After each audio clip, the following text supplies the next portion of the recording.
আজি এটা ইম্পৰ্টেণ্ট টপিকৰ ওপৰত ভিডিঅ' বনাব গৈ আছো সেইটো হৈছে আপোনাৰ ভেন্টিলেটৰ মেচিন।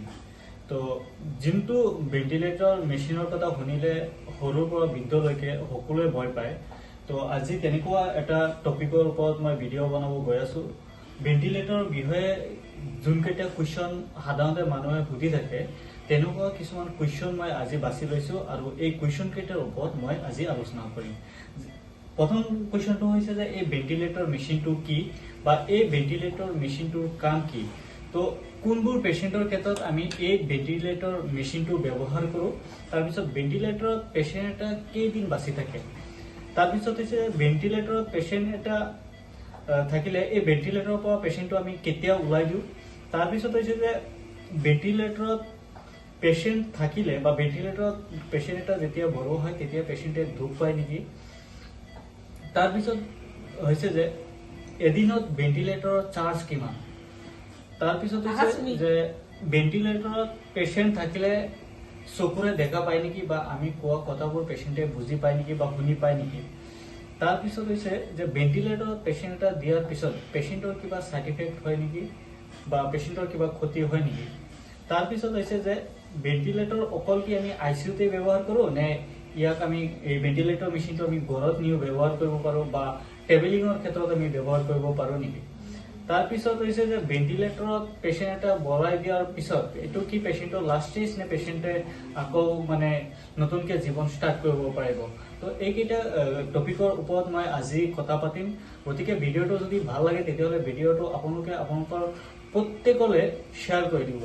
আৰু আজি মোৰ উদ্দেশ্য হৈছে যে যিসকল মানুহে এই ICUৰ বিষয়ে বা এই ভেন্টিলেটৰ মেচিনৰ বিষয়ে নাজানে তেওঁলোকক সজাগতা কৰা, মোৰ বেলেগ কোনো উদ্দেশ্য নাই। তো গতিকে বলক আজি মই ভিডিঅ'টো ষ্টাৰ্ট কৰোঁ। ভেন্টিলেটৰ মেচিন কি? তো ভেন্টিলেটৰ হৈছে এটা আপোনাৰ ইলেক্ট্ৰিক মেচিন। এইটো আপোনাৰ কাৰেণ্টৰ থ্ৰুদি চলে আৰু এইটোত আপোনাৰ অক্সিজেন কানেক্ট কৰা হয়। তো এই মেচিনটো আপুনি এক কথাত ক'ব পাৰে যে আৰ্টিফিচিয়েল আমাৰ ব্ৰেথিং মেচিন, মানে এইটো মানুহক কৃত্ৰিমভাৱে আমি উশাহ নিশাহ যোনটো দিয়া হয় আমাৰ লাংছৰ ভিতৰত আমি বতাহৰ আদান প্ৰদান কৰোঁ বা গেছৰ এক্সচেঞ্জ কৰোঁ এই মেচিনটোৰ থ্ৰুদি। এই মেচিনটোৰ কাম হৈছে আপোনাৰ ব্ৰিথিং দিয়া, আৰ্টিফিচিয়েলি ব্ৰিথিং দিয়া। তো 2 নম্বৰ কুৱেশ্যন যোনটো আছিলে যে ভেন্টিলেটৰ মেচিনৰ কাম কি। তো মই প্ৰথমতে কৈছো যে ভেন্টিলেটৰ মেচিনৰ কাম হৈছে আপোনাক আৰ্টিফিচিয়েলি উশাহ দিয়াৰ ভিতৰত আৰু ভিতৰৰ পৰা গেছটো বাহিৰ কৰি অনা। তো যিসকল পেচেণ্টৰ কি হয় নিজে উশাহ ল'ব নোৱাৰে, লাংছটো দুৰ্বল হৈ যায় বা বিভিন্ন কাৰণত পেচেণ্টৰ এই ব্ৰিথিং লোৱাত প্ৰব্লেম হয়, তেওঁলোকক আমি এই মেচিনটো কানেক্ট কৰোঁ, যাৰ ফলত কি হয় পেচেণ্টে আৰামত উশাহ ল'ব পাৰে, পেচেণ্টটো জীয়াই থাকিব পাৰে। 3 নম্বৰ কুৱেশ্যনটো হৈছে যে কোনকেইটা পেচেণ্টক এই ভেন্টিলেটৰ মেচিনৰ প্ৰয়োজন হয়। তো যোনকেইজন পেচেণ্ট আছে ধৰক আপোনাৰ ৰেছপিৰেটৰী ডিষ্ট্ৰেছ বা ৰেছপিৰেটৰী ফেইলিয়ৰ পেচেণ্ট থাকে, যোনসকল আপোনাৰ ভালকৈ উশাহ ল'ব নোৱাৰে, লাংছত বিভিন্ন ধৰণৰ ইনফেকশ্যন থাকে, ধৰক নিউমনিয়া থাকে বা এজমাৰ সমস্যা থাকে, COPD থাকে, ERDS থাকে বা কিছুমান পেচেণ্টৰ আপোনাৰ ব্ৰেইনত ষ্ট্ৰক হয় যাৰ কাৰণে তেওঁলোকৰ জ্ঞান হেৰুৱাই পেলায়। এনেধৰণৰ পেচেণ্টক আমি এই ভেন্টিলেটৰত দিওঁ।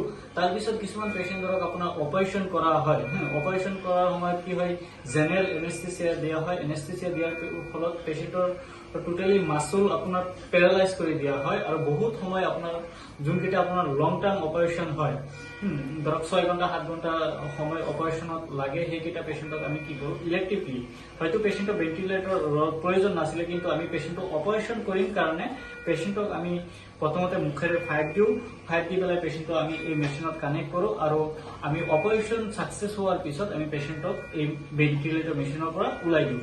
তাৰপিছত ধৰক কিছুমান পেচেণ্ট থাকে ধৰক বাৰ্ণ ইঞ্জুৰি, যোনসকল পেচেণ্ট জুইত পুৰি আহে বা বিভিন্ন ধৰণৰ ইলেক্ট্ৰিক ইঞ্জুৰি মানে ইলেক্ট্ৰিক বাৰ্ণ বা যিকোনো ধৰণৰ বাৰ্ণ পেচেণ্ট যোনবোৰ আছে তেওঁবোৰৰ কি হয় যদি আপোনাৰ মানে বডিৰ মেক্সিমাম পাৰ্ট যদি আপোনাৰ ডেমেজ হৈ যায় বা আমাৰ খাদ্যনলী যোনবোৰ আছে এইবোৰত যদি আপোনাৰ চুইলিং আহি যায়, খাদ্যনলীবোৰ ফুলি যায়, আমাৰ যোনটো ইয়াৰ অহা যোৱাৰ জেগা সেইটো যদি আপোনাৰ ফুলি যায় তেতিয়া পেচেণ্টে কি কৰে উশাহ ল'ব নোৱাৰে, যাৰ ফলত কি কৰা হয় সেইবোৰ পেচেণ্টক আমি এই ভেন্টিলেটৰ মেচিনত আমি কানেক্ট কৰোঁ।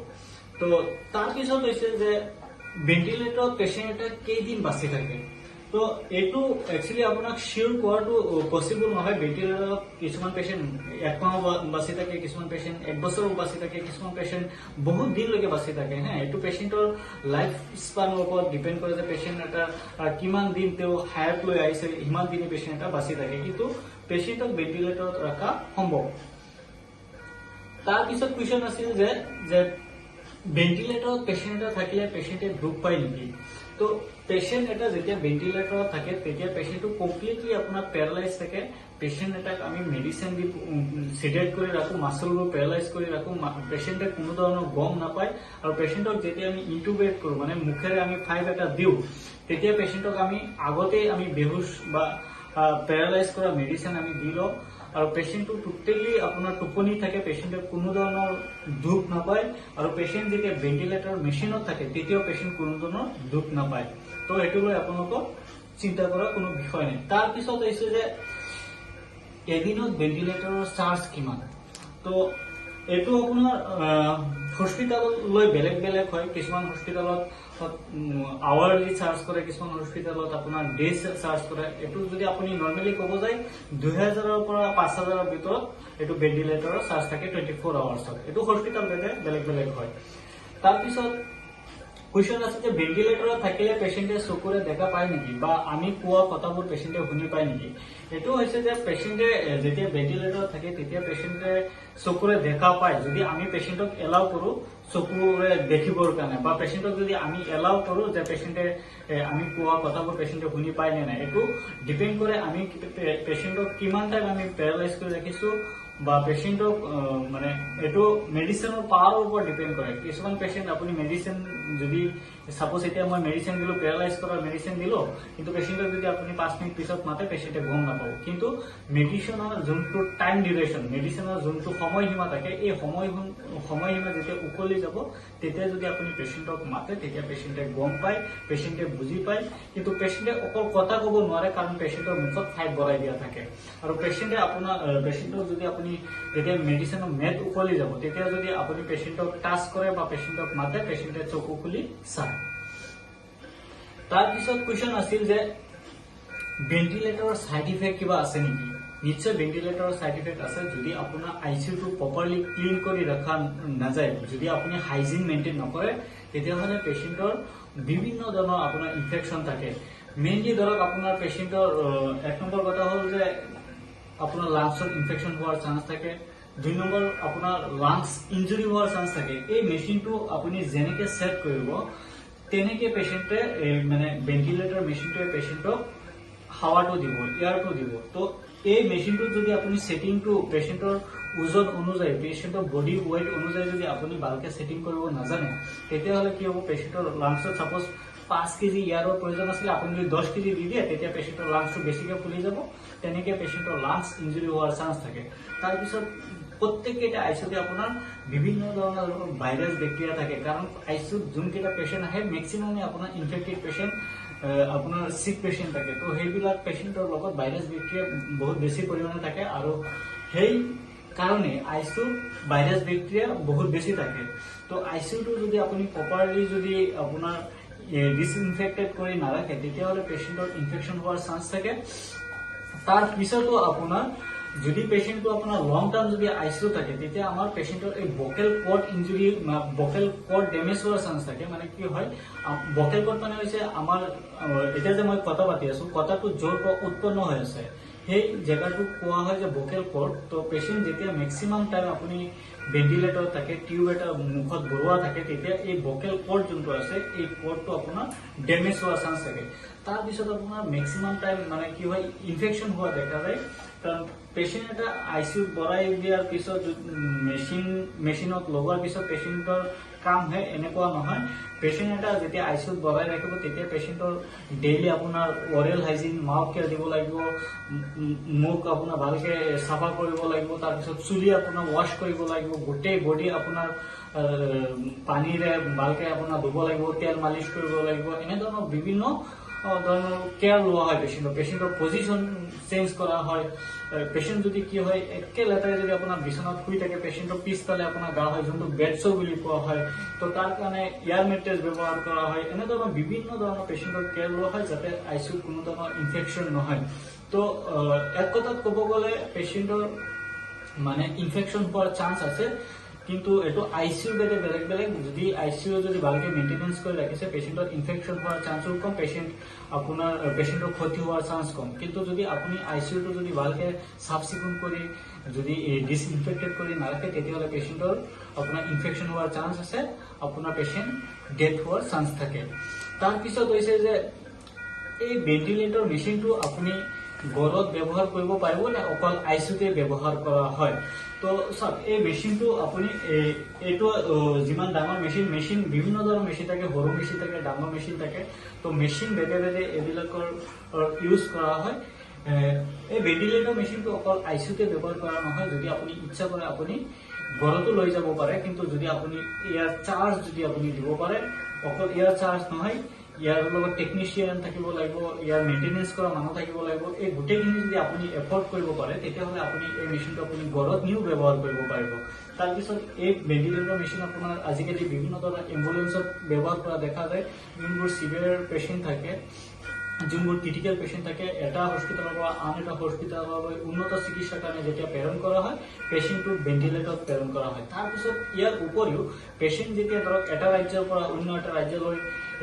মানে ট্ৰান্সপোৰ্ট করা হয় থ্রু আপনার এয়ারলাইন যদি আপনার এয়ার এম্বুলেন্সর থ্রু দিন মানে যদি আপনার মানে এয়ার এম্বুলেন্স দিয়ে যদি আপনি পেশেন্টটো পঠায় তেতিয়া এয়ার এম্বুলেন্সতো আজিকালি এই ভেন্টিলেটর মেশিনের সুবিধা আছে তো বিভিন্ন আজিকালি দেখা যায় বিভিন্ন মানে জায়গাত এই ভেন্টিলেটর মেশিনের ব্যবহার হৈ আছে তাৰ পিছত কোৱেশ্চন হৈছে যে ভেন্টিলেটৰ দিয়াৰ পিছত পেশেন্ট কি লাষ্ট ষ্টেজ নেকি যে পেশেন্ট আৰু ঘূৰি আহিব নে নাই সব এটো একচুয়ালি কোৱাটো টান যদি পেশেন্ট এটো হল এটা আৰ্টিফিশিয়াল মেশিন এটো আপোনাক অকল জাস্ট আপোনাৰ অক্সিজেন বা এয়াৰ আপোনাৰ আদান প্ৰদান কৰিব পাৰিব ইয়াৰ বেলেগ কোনো ক্ষমতা নাই কিন্তু মেইন একশন হৈছে আপোনাৰ মেডিচিনৰ ওপৰত পেশেন্টৰ ইমিউনিটি সিস্টেমৰ ওপৰত পেশেন্টক আমি মেডিচিন যোনবোৰ মেডিচিন দি আছো সেই মেডিচিন কেইটা আপোনাৰ পেশেন্টৰ বডিত কিমানখিনি কাম কৰিব পাৰিছে কিমানখিনি ইফেক্টিভলি এই পেশেন্টৰ বডিত ৰেসপন্স কৰিছে এই ৰেসপন্সৰ ওপৰত ডিপেন্ড কৰে পেশেন্ট মেইনটেনেন্সৰ ওপৰত ডিপেন্ড কৰে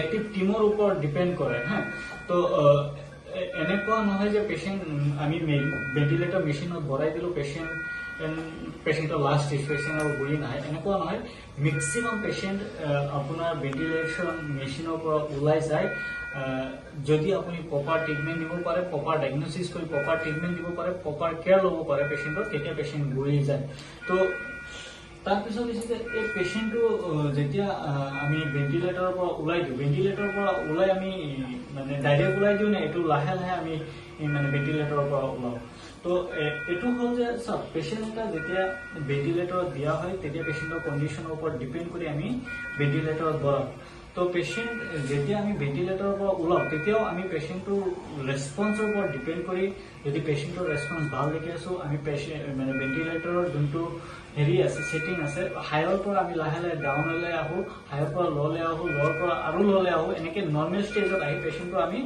ভেন্টিলেটৰৰ পৰা ওলাই দিওঁ ভেন্টিলেটৰৰ পৰা ওলাই দি পেলাই কি কৰোঁ আমি পেশেন্টক নৰ্মেল আমি ফেস মাস্কত আমি এনেকুৱা ধৰণৰ ফেস মাস্ক থাকে এইটো আমি মেচিনত আমি কানেক্ট কৰোঁ এই মেচিনটো আমি দুই ধৰণে ব্যৱহাৰ কৰোঁ এটা হৈছে আপোনাৰ মুখেদি ফাইভ বঢ়াই দি পেশেন্ট ইনটিউবেট কৰি মুখেদি ফাইভ বঢ়াই দি আমি দিওঁ আৰু এটা হৈছে যে আমি পেশেন্টটো ইনটিউবেট নকৰাকে এনেকে ধৰক টাইট ফিটিং মাস্ক এটা থাকে এইটো কোৱা হয় এনআইভি মেচিন এইটো কি কৰা হয় পেশেন্ট কোনো ধৰণৰ ইনটিউবেট নকৰাকে আমি এইটো ইউজ কৰোঁ তো ফেস মাস্ক এইটো আমি ব্যৱহাৰ কৰোঁ ব্যৱহাৰ কৰি আমি পেশেন্টটো লাহে লাহে আমি মানে ভেন্টিলেটৰৰ পৰা আমি বাহিৰ কৰোঁ বাহিৰ কৰাৰ পিছত যেতিয়া এই মেচিনটো থাকাৰ পিছত যেতিয়া পেশেন্ট আৰু নৰ্মেল হৈ যায় তেতিয়া আমি কি কৰোঁ নৰ্মেল যোনটো অক্সিজেন ফেস মাস্ক আছে সেই ফেস মাস্কলৈ আমি পেশেন্টটো কনভাৰ্ট কৰোঁ আৰু যেতিয়া ফেস মাস্কটো পেশেন্ট মেইনটেইন কৰা হৈ যায় তেতিয়া আমি পেশেন্টটোক আমি কি কৰোঁ নৰ্মেলি যোনটো ৰুম এয়াৰ আছে যোনটো আমি যেনেকে জীয়াই থাকোঁ তেনেকে নৰ্মেল অৱস্থাত আমি পেশেন্টটো ঘূৰাই দিওঁ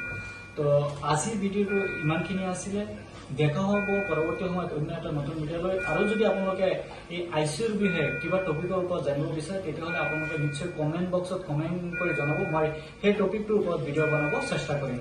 ধন্যবাদ।